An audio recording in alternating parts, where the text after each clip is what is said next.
तब लोग एक अंधे गूंगे को जिसमें दुष्ट आत्मा थी उसके पास लाए और उसने उसे अच्छा किया और वह बोलने और देखने लगा। इस पर सब लोग चकित होकर कहने लगे, क्या यह दाऊद की संतान है?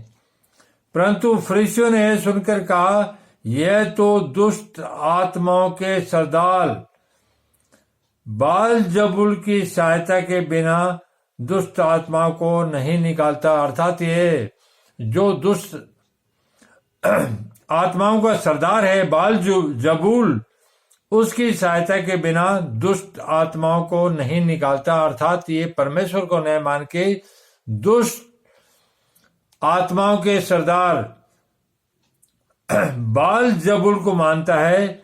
उसने उनके मन की बात जानकर, जब ईसा ने उनकी मन की बात जान ली तो उनसे कहा, जिस किसी राज्य में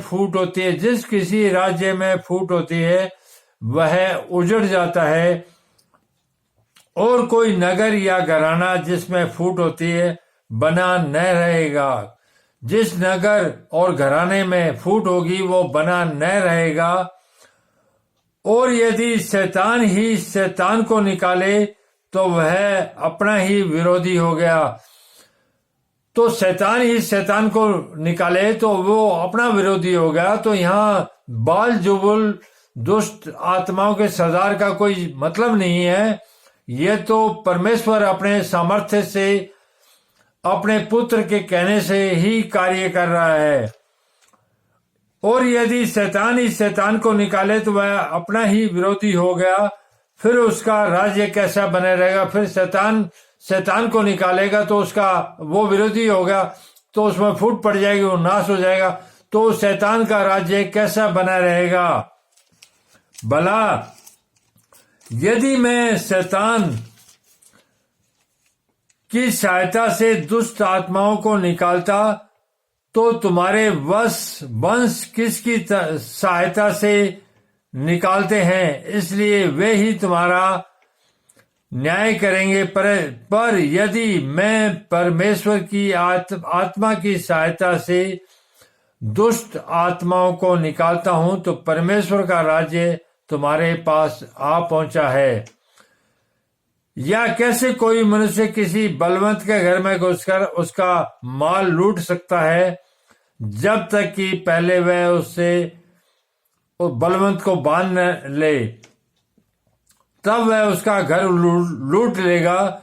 जो मेरे साथ नहीं वह मेरे विरोध में है, और जो मेरे साथ नहीं बटोरता वह बिखेरता है। इसलिए मैं तुमसे कहता हूं कि मनुष्य का सब प्रकार का पाप और निंदा क्षमा की जाएगी, परंतु पवित्र आत्मा की निंदा की क्षमा न की जाएगी।